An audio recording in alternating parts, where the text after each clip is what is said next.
भगवान के लिए आया। लिंग पे चढ़ा हुआ नहीं खाना चाहिए। जो ऐसे द्वादश ज्योतिर्लिंग हैं, नर्मदेश्वर हैं, भगवत स्वरूप हैं, इनका तो पाना ही चाहिए ना। हमारे पास तो रोज चरण लगभग हफ्ता में 1-2 बार चरणामृत आ जाता है। भगवान महादेव जी का भोग आता है तो रोज चलता है, हम तो रोज पर उनका प्रसाद जूठन पाते हैं। ऐसे नहीं, जो मतलब उस विधान को समझ। और ये अगर हम कहीं भी भगवत भावना करके उनका पाते तो दुर्गति हो सकती है क्या?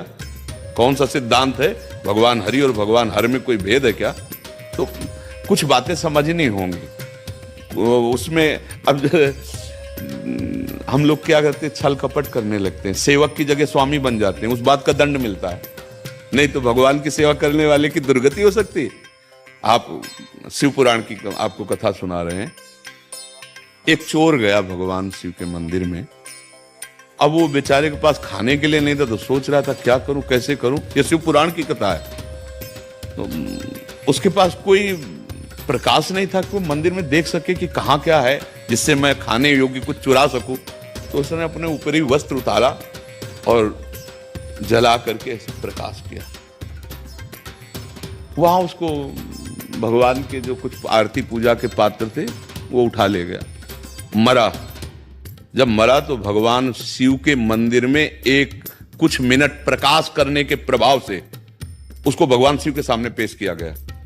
यमराज ने भगवान शिव के सामने कि आपके मंदिर केवल इतने पुण्य, वो पुण्य नहीं है, वो तो चोरी के लिए प्रकाश। वो एक कुबेर बना, पढ़ के देख लेना, शिव पुराण में लिखा है। शिव पुराण में जब उसको भगवान शिव ने कहा इसको राजा बनाया जाए, तब उसकी स्मृति जागृत हुई कि एक वस्त्र को जलाने के प्रकाश से मुझे राजा पूरे नगर में शिवालय होना चाहिए और हर शिवालय में अखंड घी का दीपक होना चाहिए। उसके परिणाम स्वरूप कुबेर पदवी में आज भी बैठे हुए भगवान शिव के मित्र बने। यार, भगवान शंकर जैसा उदार दाता और उसकी सेवा करने वाला नरक को प्राप्त हो कुत्ता बने। कहाँ की बातें पढ़ ली, किससे सुन ली? अब जब बातें रहस्य में नहीं आ रही, हम फिर भी कह रहे हैं स्वामी नहीं बनना है। स्वामी के लिए जो वस्तु है एक बार सामने उनको अर्पित करो और इसके बाद प्रसादे सर्व दुखा नाम हानि रस्य उपजाते। अरे यार, कैसी बात। मतलब यही समझ ना होने पर फिर तो जितने शिव मंदिर है, जितने शिव पूजा करने वाले, फिर तो हमारी तो शिव पूजा से ही उन्नति हुई। हम शिव पूजा से ही आज जो कुछ प्राप्त कर पाए हैं, तो हम कैसे बात मान लेते हैं? उनकी बात जाने दो। हम कह रहे तुम अंगूठे में ऐसे भावना करके करो, अभिषेक मुक्ति हो जाएगी। शिव भावना तो करो तुम।